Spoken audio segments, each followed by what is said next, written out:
You are now tuned in to the Storm Tracker podcast.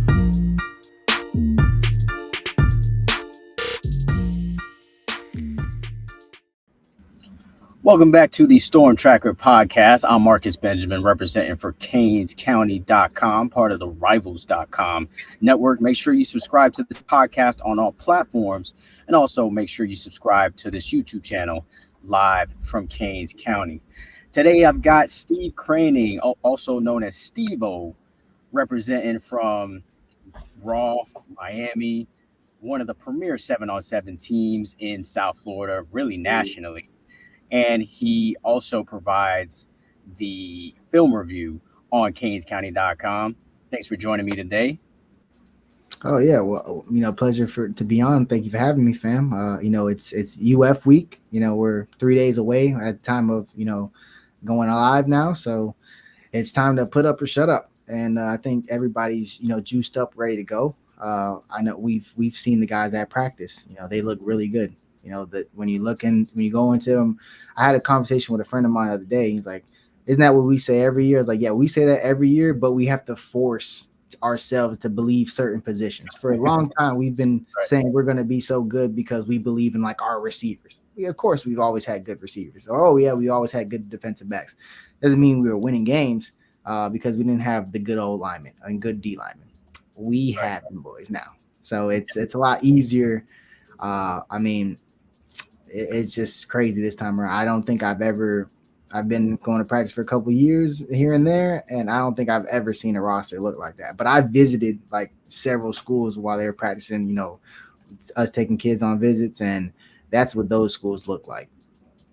Yeah, absolutely. Everybody's kind of ODing on the Kool-Aid this year. Yeah, people drink that Kool-Aid every year, but this year people are drinking basically a whole pitcher. Got a little bit more sugar to it.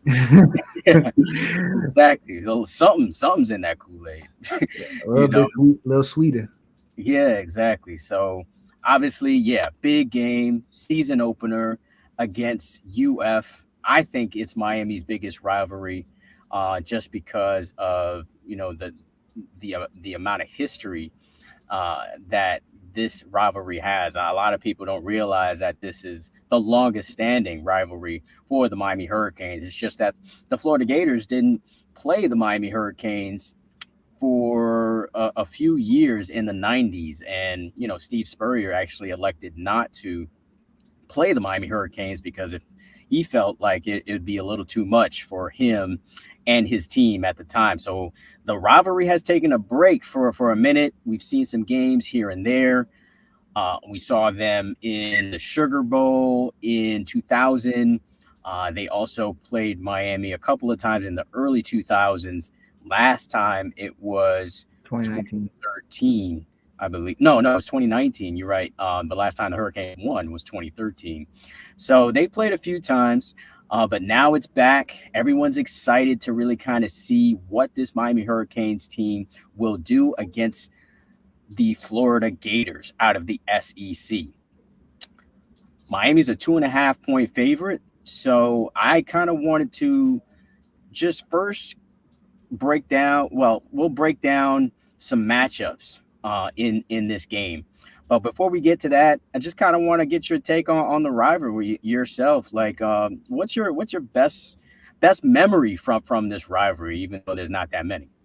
Yeah, there's not that many. I'm a younger Kings fan. I'm 28, but I remember when Devin Hester ran that that block kick return back. I was watching on TV. We were all going crazy. But I was at that game. We mentioned briefly the 2013 game. Tracy Howard with the pick, Philip Dorsett going deep over the top, Herb Waters with the Tony toe tap in the end zone. It was a perfect grab.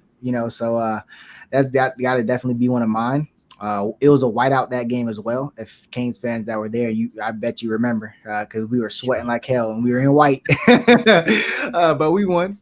So I mean that's got to be towards the top just because we haven't really played them as much. I mean people do. I was taught. I had like Canes history lessons in my family, so I know Florida. I think it's like 10 years more than Florida State or whatever the gap or something like that or within that. But we just play Florida State every year, so obviously fans think that's the biggest rivalry. But versus the University of Florida, I mean, I think you have to win that game. I view it as the same as Florida State because every reason why you say you got to beat Florida State, you could say the exact same thing for Florida. Who you think we were battling these guys for recruits for? Who you think we're battling? I mean, who are we battling? Bryce Fitzgerald for? FSU and UF. Who are we battling for stubs? FSU and UF. I mean, we're gonna bump heads on the recruiting. I mean, we just went and got Pringle out of Armwood. Guess what? That's Gator country. They don't like that. That's who we recruit against. Like you can't go over there and lose because then they're going to be able to use that against you. While they were in those living rooms, and then it's hard to tell a guy this if a guy could just pull up, saying, or if the kid was at the game his damn self, So yeah, I think it's a huge rivalry and a must-win game. I mean, I put it at the same level as Florida State. Anytime Florida's on the schedule, I mean, that's a must-win game. Yeah, absolutely. Josh Moore is another one that Miami kind of battled for with Florida, and Ben Hanks is another one where it's a Miami Florida battle as well. But those battles are still going on, so it's not over until it is signing day. Just to kind of add my 2 cents as far as my favorite moment in the rivalry, it's got to be the moment where Brock Berlin engineered a comeback against the Gators in the Orange Bowl. That game was absolutely amazing. For them to kind of come back in that game, they were down big, and Brock Berlin, of all quarterbacks, for me to mention, Brock Berlin was the one who kind of engineered a comeback to beat the Gators in the Orange Bowl. Yeah, KB. He had two tutties in that one, and that comeback from the third quarter. The two unlikely heroes that you hear about, that you would think about, Brock Berlin and KB saving the game versus Dave versus Florida. Yeah, absolutely. All right, so let's dive into this matchup right here, man. A lot of great matchups kind of across the board when you look up and down each roster here. But when you see the different matchups in this game, Steve-O, which matchup really kind of concerns you the most going into Saturday's matchup? I can't believe I'm forgetting his name, but they have a huge defensive tackle who's he's really big. Tyree Sapp? Yeah. No. He's from St. Thomas. I know him. That's a local guy. I wanted him. That's another recruiting battle. Right. He's going to be a good player for them. But the only really position I haven't seen that I know for sure is, center. Because Carpenter was, he's been, out when I went, or he's doing his own thing. I don't know what, what's going on.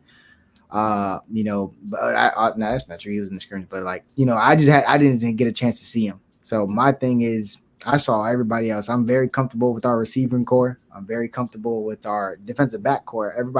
There's a little bit of uncertainty at safety. I think third-year players in that room look really good, and Canes fans just haven't got a chance to see him. If you look at Jaden Harris in person, you're like, oh my God.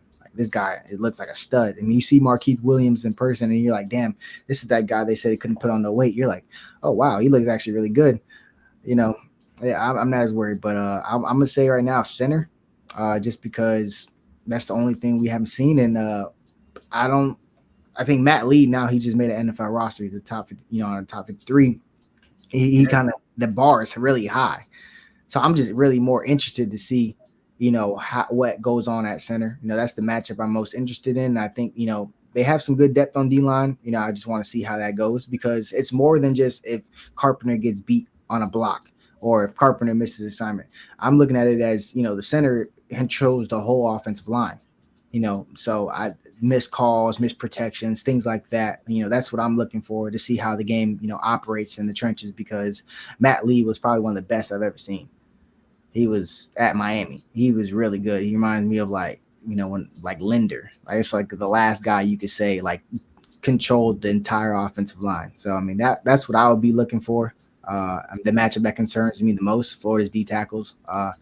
Going in the interior versus Matt Lee. I mean, with Matt Lee gone, with Carpenter, and there's going to be a new guy starting at guard. We don't know if it's going to be Sampson. We don't know if it's going to be McCoy. It could be somebody else that nobody's even mentioned. So that's basically the interior. So that's what I'm looking for most. Yeah, that left guard position is very interesting to see who is going to show up on that roster on game day. Cristobal, he likes to keep things close to the vest when it comes to the depth chart and who's starting or whatnot. But it'll be very interesting to see if it is indeed Matt McCoy, if it's Samson Okunlola, if it's Tommy Kinsler, or if it's Markel Bell. Who knows? Ryan That Rodriguez. Ryan Rodriguez or Cristobal, the nephew of Cristobal. It could be any of those guys. So we'll see who actually shows up on the roster on that particular day. But when you kind of look at these matchups again, I mean, as far as like even matchups, like these teams, I think Miami has superior talent than Florida going into this game. I think just top to bottom.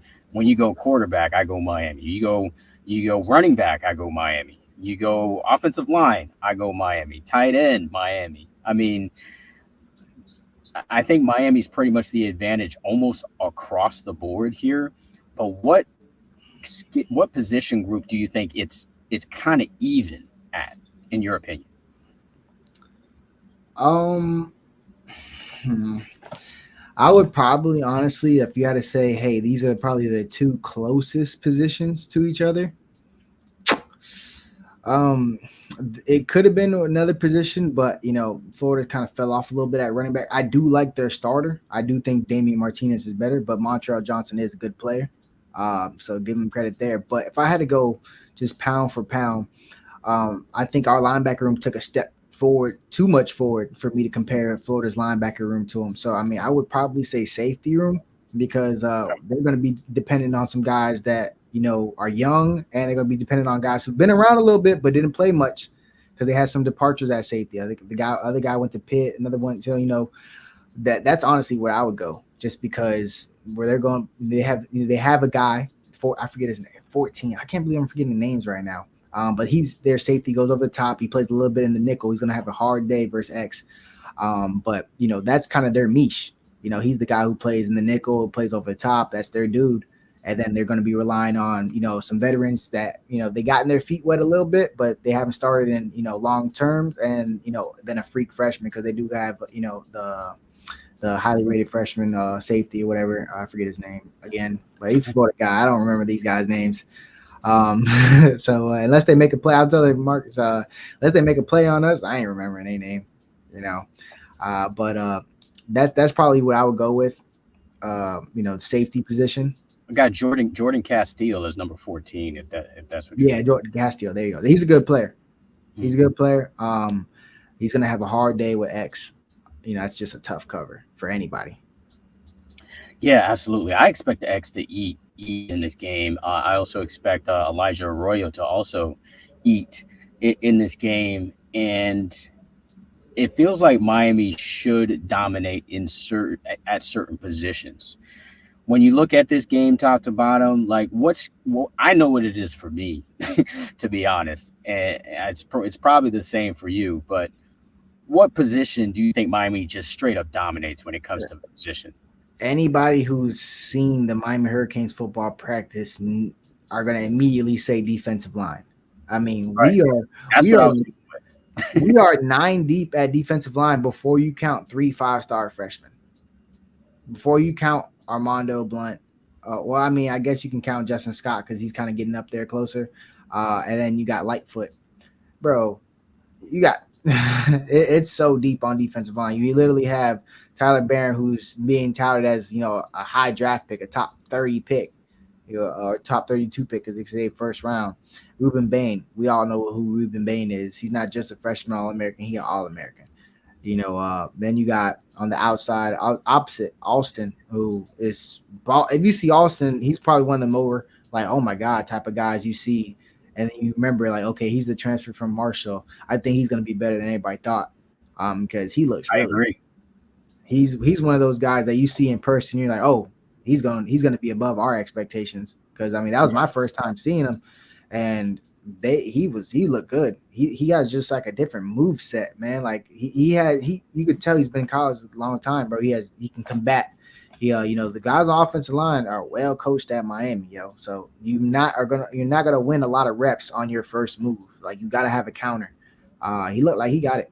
He looked good. I'm not gonna lie. So yeah, defensive line. I'm just at D ends. We had defensive tackle. I like Clark. I like Cook. They bring some stability, some athleticism to the position. Obviously, Barrow is the big time transfer. And, it's three transfers at the position. So now we have some, seniority in that room. And a lot of guys, this is their last ride, their last go round. Three of those guys that we just mentioned. Then we got the young buck, Justin Scott, doing what a 5-star defensive tackle is going to do. I'm not going to, advocate that defensive lineman is easier to play than offensive line, but I just truly believe it. Hey, this year gap, this year this what you got to do. You can simplify it. You got to, you got two senior line, a junior and a senior linebacker behind him who could tap him on the ass and tell him to scoot over if anything. So he's already 6'5", 3-something plus. So Justin Scott, that defensive line, Canes fan. I'm sorry if I rambled about it, but I mean I'm missing guys. Moten looks super good.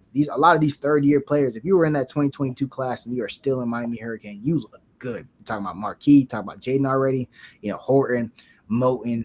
A lot of these guys. Josh Horton looking good. I mean, we are so deep on defensive line that we could just go full speed for 4 quarters straight. I don't think people understand the benefits of that.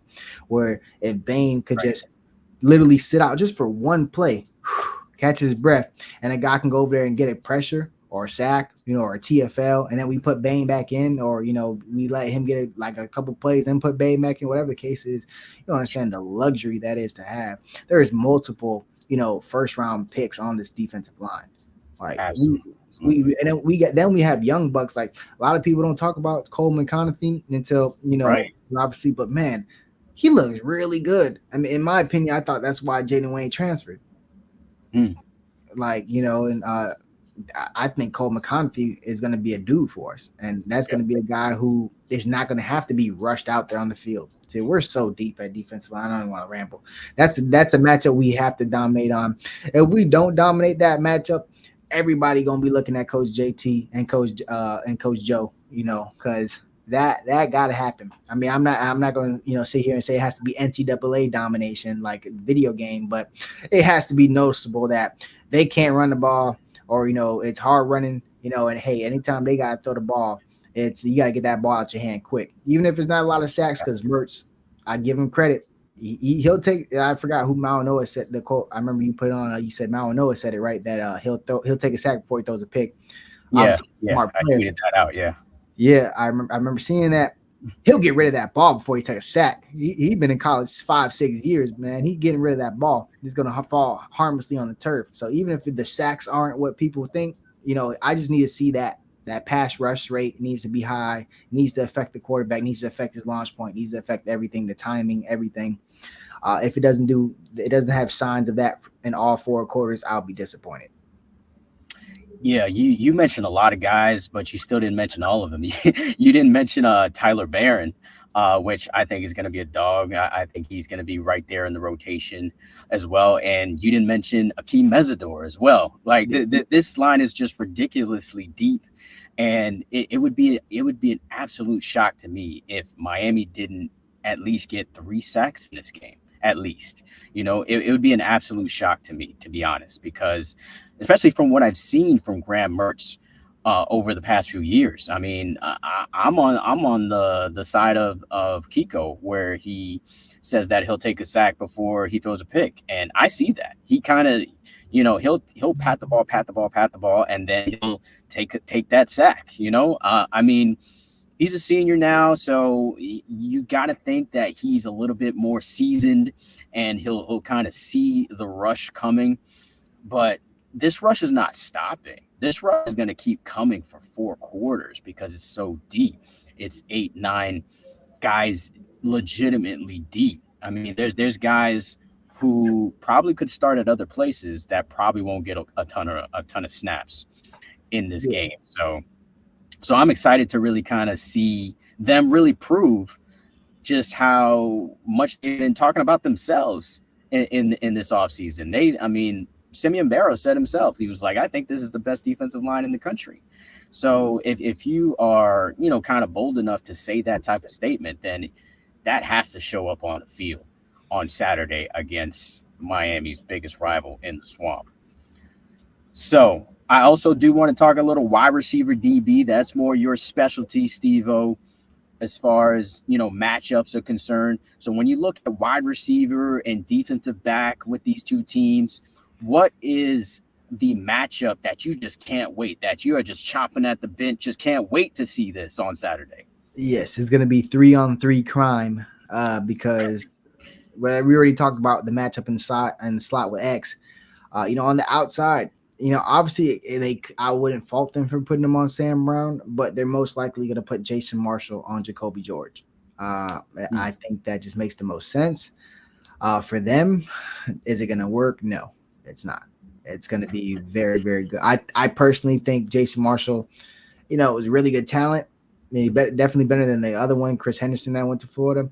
But where he struggles at is the receivers with that sauce. He could run down with you if you're just trying to speed release and go downfield. He'll be hip to hip with you. He's a good athlete. He could turn around and bat the ball down. Has a couple interceptions. He's not terrible. I was there when he played Romello Brinson at Miami Northwestern. I seen what releases and sauce and hesitation and suddenness can do to somebody. And I'm an avid believer of Jacoby's abilities in those fields. I've seen him work on it for, a long time. And he works on it with, somebody I really trust in that industry. It's going to be a nice matchup. I think Cam Ward is very, very excited. I think Jacoby George is going to be the deep threat of the offense. I understand Sam Brown's probably the fastest of all of them, but I definitely think Jacoby's going to be, the guy making the most one-on-one plays downfield. And it starts Saturday. And it's going to be kick-started if they play man coverage. Awesome. Definitely looking forward to that. But let's flip it over to the other side of the football. I kind of want to talk about Daryl Porter, man. Daryl Porter has a really great opportunity to really kind of show what he's capable of and really kind of continue from the success from last season. They got a really talented receiver in Eugene Wilson. First off, do you think that he'll follow Eugene Wilson? That usually hasn't happened in recent years where a DB is following a certain receiver. Do you think he'll stay on a certain side?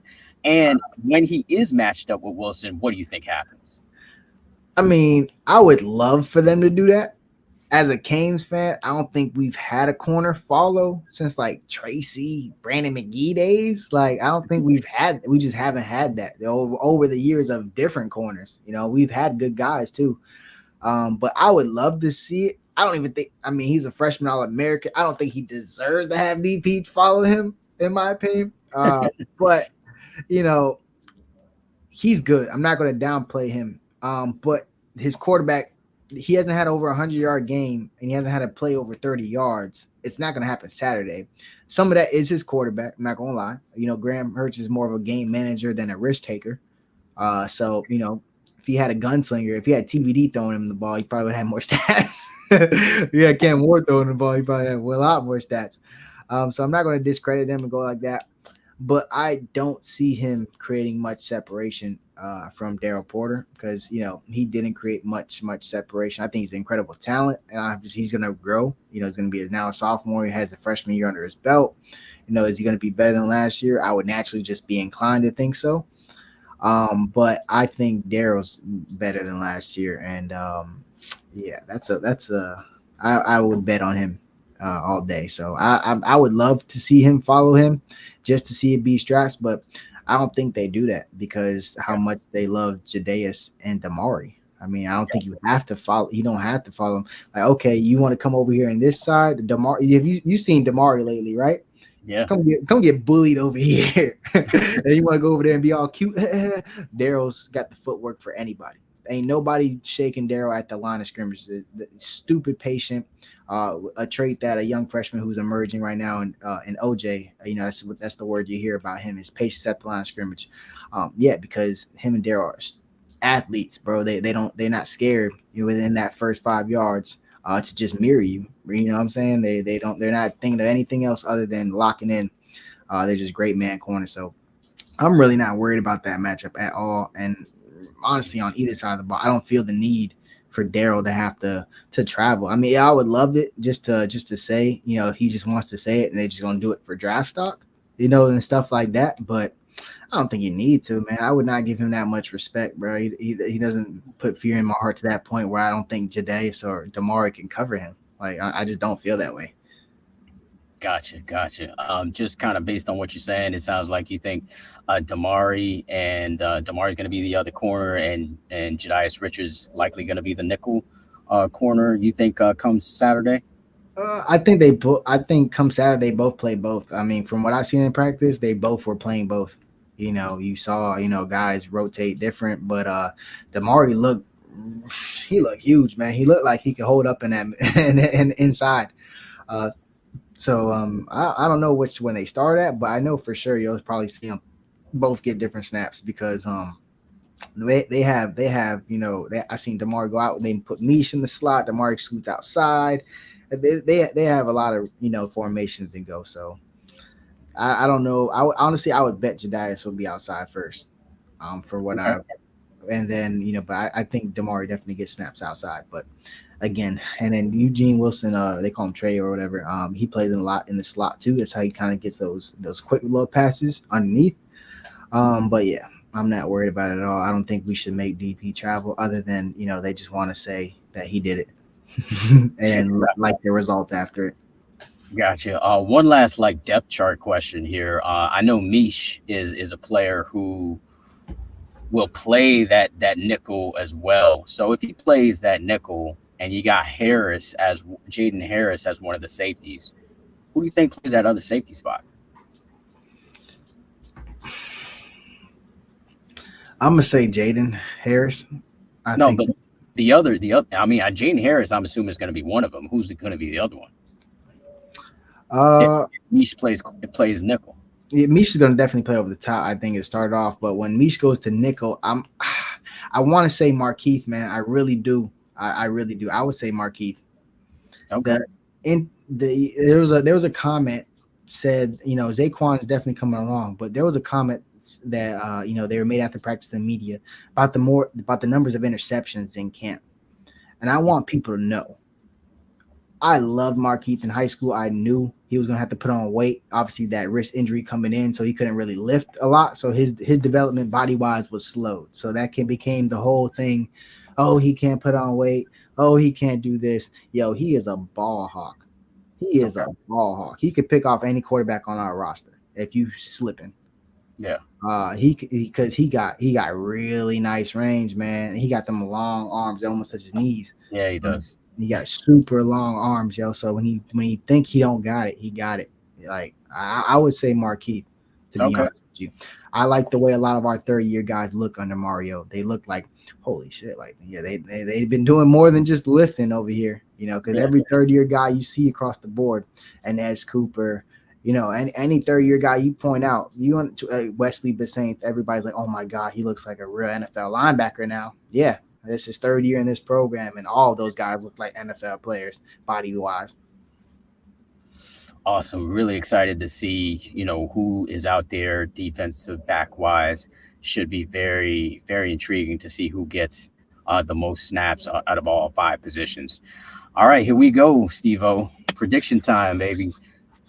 When it's all said and done, when it's 7-ish, 7:30 Saturday evening in Gainesville, what's that scoreboard going to look like? I'm going to say, I've been thinking about it a lot. I'm going to say 42-17. I think we roll. I think we roll. Like, I honestly, and I think. I've been asking a lot of people about the score. That is the highest score I've heard so far. But go ahead. I think we have insane offensive firepower. Unless Cam Ward goes out there and issues the bed, I think we put up 40, in my opinion. I mean, wow. I'm sorry, bro, but dog, we are 6 deep at receiver. We are 5 deep at running back that we could literally just hand the ball off to. We are 3 deep at offensive line that you're comfortable with. We're 3 deep at tight end. Riley Williams, we didn't even talk about Riley Williams. He's probably the best all-around tight end on the team, and he's been going crazy in camp. And we talked about Arroyo. He's been a one-handed catch machine. I was walking into the IPF, out the IPF, and he's just running right at us in the corner route, and he just snagged it like one hand, and I'm like, yep, that was very casual. He looking confident, he looking good, and you're out here running around with no knee brace, like moving, cutting, accelerating, stopping, decelerating. Man, yeah, I don't think they have enough to stop us. I mean, unless we come out here and just lay an egg, we should put up 40. And I think Coach Cristobal, excuse me, it wants to put that type of message out there, just because it is the type of game that recruits wise. We have 2026 recruits where we're battling them for. It's not even just 2025s. If you're just worried about this season, man, it's 26s you worried about, 27s you worried. We play Florida again one more time next year. Then it's going to be a long time. We're going to be battling until we play them again, unless obviously conference realignment and stuff. But we're not going to get that road. We beat Florida twice, and then we don't play them for another decade. Guess what we saying for the next decade? It don't matter who the coach is, man, or at least to get this regime out of there. Even if they get this regime out of there after this year, we'll start the next regime off with an L. Back to back. So I was gonna say 38-17, but I had to go 42. Just because I thought to myself, man, I think Coach Mario definitely wants to make this a statement game. And from what everybody's been told and what everybody's been Coach Dawson's going to be able to not put his foot off the gas. We're going to do this, we're going to do that. Let's see it, baby. I'm a believer, but I need to be a seer. Yeah, I'll believe it when I see it, man. I think I'm jaded because of the last few years and the last time Miami played Florida, kind of what happened. Like, so it's hard for me to kind of predict such a huge margin like that.